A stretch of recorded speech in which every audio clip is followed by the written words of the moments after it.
Bueno, queridos amigos, les contamos lo que ya imaginábamos que iba a ocurrir. Nos están diciendo la policía haitiana, una de las policías más feroces y desconsideradas con los derechos humanos que se conocen en el mundo, que los militares colombianos, ex militares los llaman, Duvernay Capador y Germán Rivera, planearon el asesinato del presidente de Haití. Estamos seguros que ni sabían dónde quedaba Haití. Estamos seguros que no tenían nada que ver con el asunto. Pero como están muertos y no se pueden defender, pues entonces viene la acusación. Ellos planearon la muerte del presidente de Haití. ¿Y como por qué y como para qué? A ver, unos militares en retiro de Colombia, como por qué quieren ir a Haití a matar un presidente que ni saben quién es, que ni saben qué ideología tiene, que no tienen la menor idea de lo que pasa en ese país. Pero ya están acusados por la policía, porque la policía de Haití no va a fracasar. Y entonces, para no fracasar, necesitan a alguien que sea culpable. Y ese culpable son los militares colombianos, a los que les ofrecieron una cantidad de dinero importante para ir a un país de algún lugar del Caribe o de Centroamérica a defender el gobierno, a defender a la gente. Y entonces ellos están entrenados para eso, unos buenos dólares no sobran, y salieron con destino a Haití con ese propósito. Y ahora pues son los que planearon la muerte del presidente de Haití. Hágame usted el favor. ¿Cómo les Pues eso tenemos, sí, vamos a ver, y que quienes, quienes están vivos, que son muchos los militares que no fueron asesinados o dados de baja, o como se le quiera llamar a esto, pues que se les permita el debido proceso y también el acceso consular, ¿no? Que es algo que se está demorando bastante. Debido proceso. Intervención consular. Dios mío, para que nos muramos de la risa aquí. ¿Cuándo vamos a tener una Cancillería y cuándo vamos a tener un servicio exterior que exija el respeto de los derechos humanos de esos militares en retiro que fueron sorprendidos en Haití cuando estaban supuestamente prestándole un servicio al gobierno? Bueno, entonces ahí tienen ustedes, son los culpables de haber planeado el asesinato del señor Moaz. Haber planeado el asesinato. Explíquenme por qué unos suboficiales del Ejército de Colombia planean el asesinato de un presidente en Haití. A ver, que alguien lo explique. Pero como no hay Cancillería y como no hay gobierno y como no hay nadie que se ocupe del tema, pues que los dejen librados a su suerte, ¿no?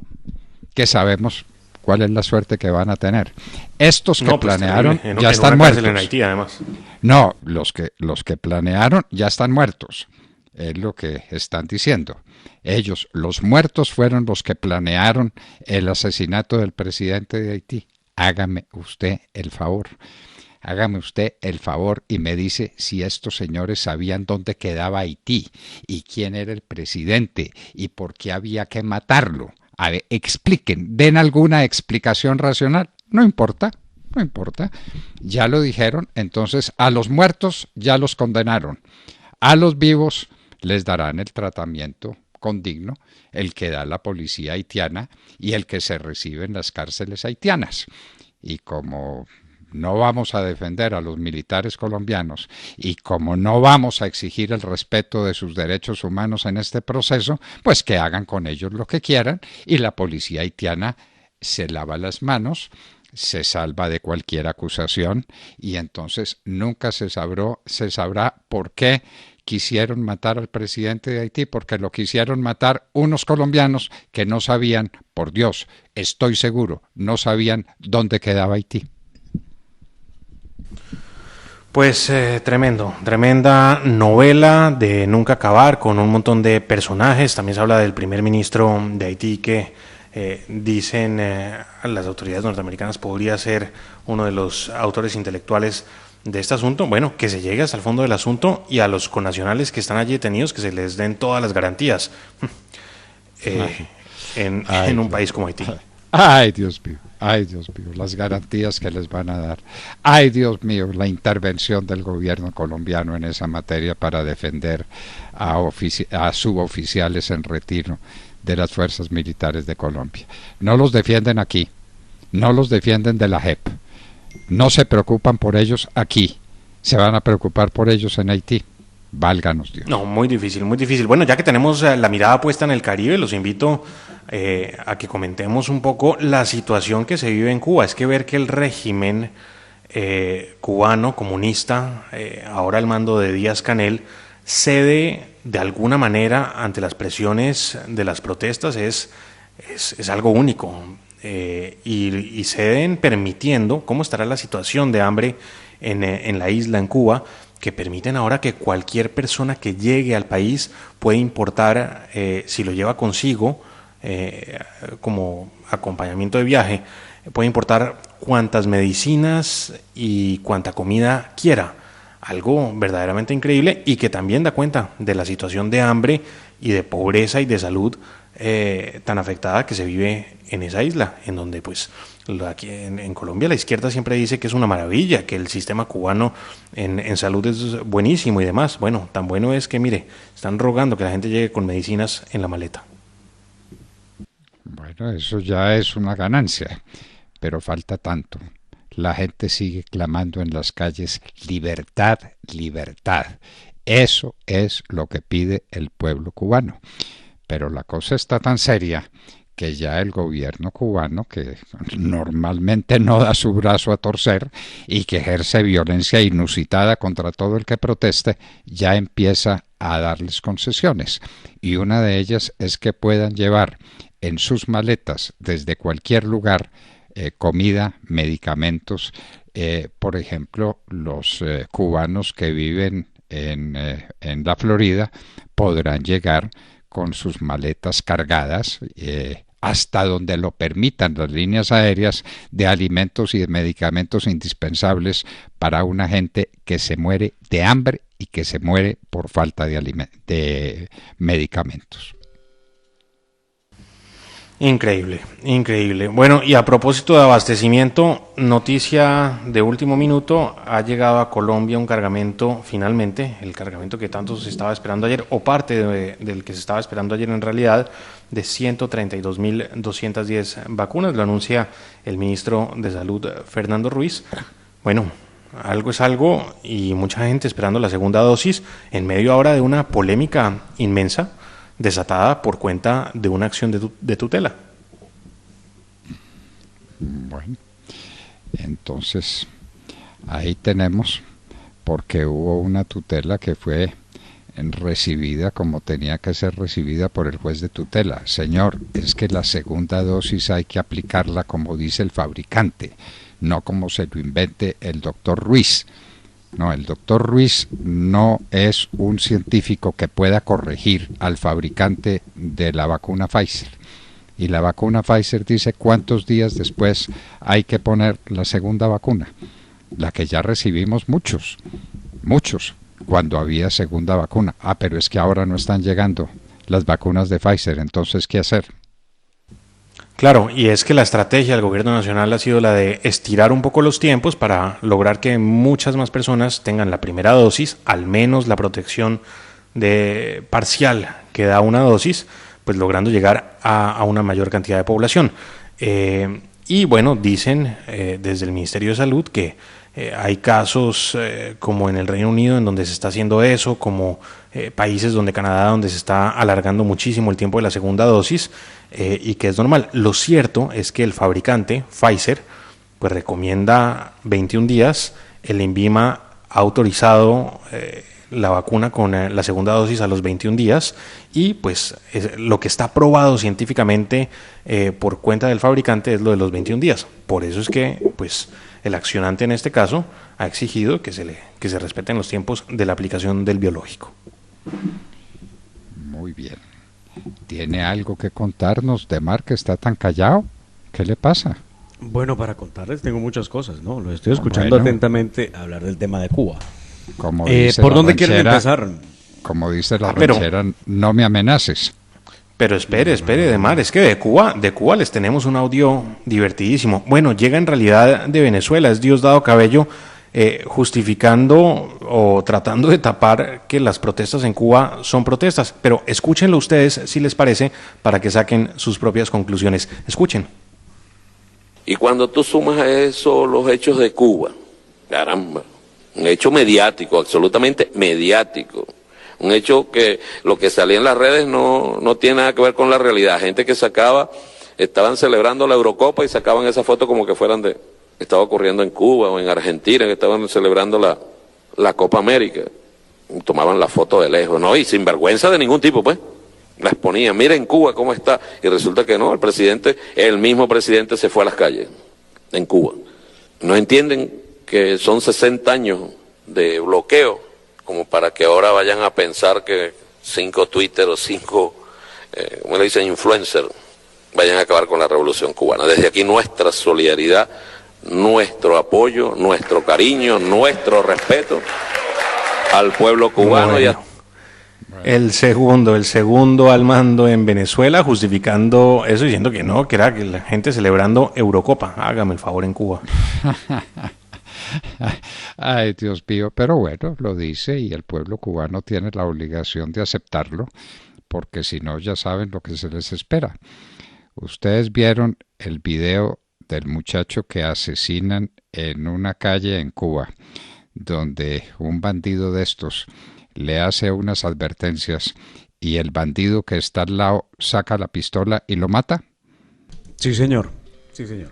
Bueno. Lo vimos y dicen que fue un tema de retaliación por deudas pendientes o una vendetta, mejor dicho.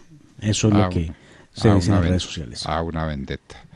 Una vendetta contra el muchachito este que asesinaron en las calles de La Habana. A sangre impresionantes imágenes. Sí. Ave María, Ave María. Impresionantes imágenes. Bueno, pero tengamos una buena noticia de Mar antes de la suya. Ya no hay alerta roja hospitalaria. La ocupación de UCI bajó al 84% en Bogotá. 84% es una cifra enorme, pero ya bueno, no eso es altísimo. Pero ya no es de alerta roja, entonces pues hay que celebrar esa buena noticia. Claro que sí, un respiro.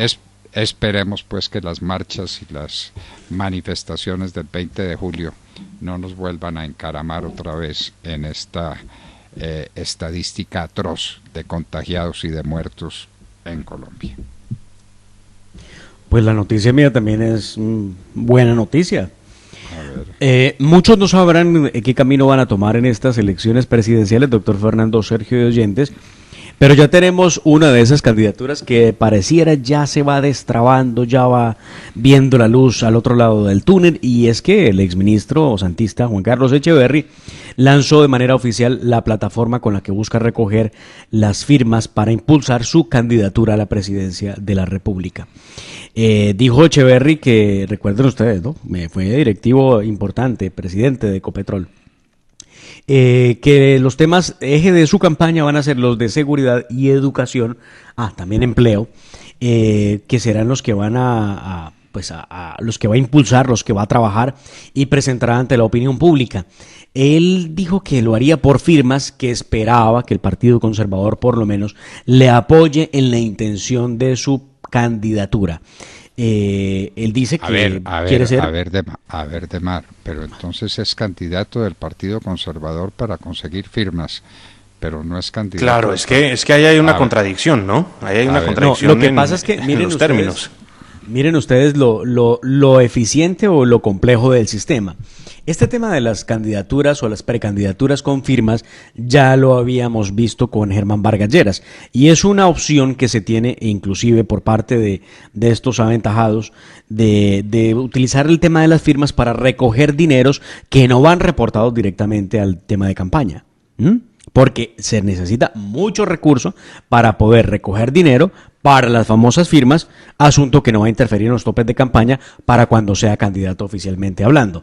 Entonces, no sé si por ahí va la cosa y puede terminar al final diciendo, no, mire, Si el Partido Conservador me acoge a mí como candidato, me voy con el Partido Conservador. Creo que el agua va por ahí. Creo que la cosa va por ahí.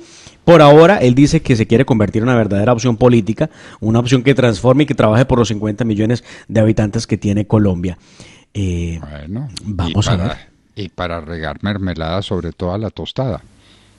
Hombre, frase acuñada por él, claro, eso no Por se puede él. olvidar. Él fue el de la mermelada sobre toda la tostada, entonces ahora Vamos a ver. seguramente en su campaña política estará la mermelada sobre toda la tostada, ¿o no, Demar? Vamos a ver cuál de los 3 precandidatos recoge más firmas. Esto va a ser interesante.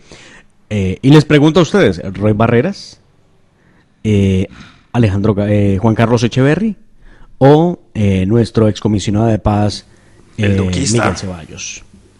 Ahí tienen ustedes 3 que van por firmas definitivamente. A ver, denos cuáles son las 3. Otra vez. Repito. Juan Carlos Echeverry, ¿cierto? Juan Carlos Echeverry, ya. Roy Barreras Sí, y Miguel Ceballos. y Miguel Ceballos, recogiendo firmas. Bueno, eso va a estar Y si muy les van a interesante. dejar recogerlas porque en Medellín se siguen quejando de que nada que pueden recoger como corresponde las firmas de la revocatoria. Entonces, ¿cómo a los candidatos o precandidatos a la presidencia sí les van a permitir recogerlas, mientras que muchos ciudadanos de Medellín pues se quejan de que no se les permite adelantar el proceso de revocatoria por el tema de la bioseguridad y la pandemia en la recolección de firmas? Recuerden ustedes que hay un viceministro fungiendo como alcalde ad hoc de Medellín, el doctor Díaz Granados. Bueno, y una noticia para tranquilizar a mucha gente es que ya el presidente Duque ha dicho que no habrá impuesto al patrimonio en el proyecto de reforma. En la reforma tributaria. Sí, no habrá impuesto al patrimonio. Ahí le cuento. A propósito de eso, le tengo análisis o reflexión, doctor Fernando Sergio de Oyentes. La reforma tributaria, como está pensada, que es una reforma que busca recaudar 15,2 billones de pesos, en esencia, para poder cumplir con los programas sociales de ingreso solidario, de educación gratuita, de fomento al empleo de mayores de 18, de ayuda a las pymes. Bueno, pues bien, lo que se ha dicho ya y se ha hecho pesar el gobierno en el Congreso de la República es que tendría los votos necesarios, pensando en que el Partido Liberal en su mayoría lo apoyaría, el Partido de la U lo apoyaría, Centro Democrático, Partido Conservador, partidos cristianos apoyarían la iniciativa. Realmente tendrían un poco más de 60 votos, según los cálculos del mismo gobierno, para poder hacer aprobar en Senado la reforma tributaria, y en Cámara creen estar convencidos de que eso sea un hecho. Usted sabe que en Cámara funcionan las cosas un poco diferente a lo que pueden funcionar en Senado respecto del trámite de la reforma, y es que la reforma lo que busca es dar ayudas y garantías a los más necesitados. Entonces se preguntan, o más bien se cuestionan, si es que acaso alguien sería capaz de oponerse a llegar a más familias para poderles ayudar por esta coyuntura del COVID-19. Si Entonces, hubiera creen con que qué, es ¿no? un hecho. Si hubiera con qué. Porque la Es que esa parte sí no se discute. No, claro que no. Bueno. Uno tiene muy buen corazón, pero vamos a ver de qué tamaño es la chequera. A mediados de agosto sabremos y veremos muy probablemente el proyecto ya hecho realidad. Bueno, confirmación, llegó un nuevo lote de vacunas Pfizer, que no había llegado ayer, ¿verdad? Llegó hoy. Sí, señor, Pero sí, señor. en todo caso llegó un nuevo lote de vacunas Pfizer, a ver a quiénes se aplican, seguramente a las personas que la están esperando para su segunda dosis con Pfizer, porque esto no es cosa de que decida el científico ministro de Salud, sino lo que durante de la vacuna, ¿no le parece? Pues a Pues eso como es es a lo que hay apenas que obvio, atenerse, y es lo que pedía el accionante de la pena, pues a quien logró que le aplicaran la segunda dosis a los 21 días y no tenerlo ahí esperando. Seguramente detrás de esa decisión vendrá una avalancha de tutelas de gente exigiendo la segunda dosis a los 21 días. Ya veremos pues qué ocurre. Mientras tanto, el gobierno impugnará esa decisión de primera instancia. Igualdad de derechos, sin lugar a dudas. Y como corresponde, ¿dónde está el sustento científico para decir que la vacuna se puede aplicar 40, 60 días después? No, Sí. no nos han mostrado eso. Por eso hicieron, eso era así, porque no lo dijeron al principio, pues lo dicen cuando hay escasez de vacunas, pero están llegando y habrá gente que sí tenga su vacuna en el tiempo debido o más o menos en el tiempo debido. Y hoy, doctor Fernando, jueves en la tarde, ¿no? Sí, señor, jueves en la tarde. Este jueves en la tarde estaremos con un senador muy importante, de Mar.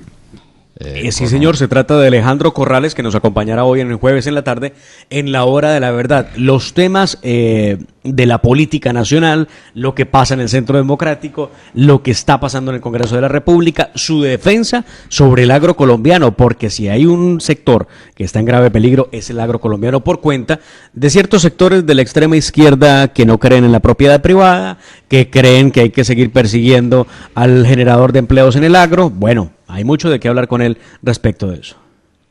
Sí, señor, hay mucho que hablar con él.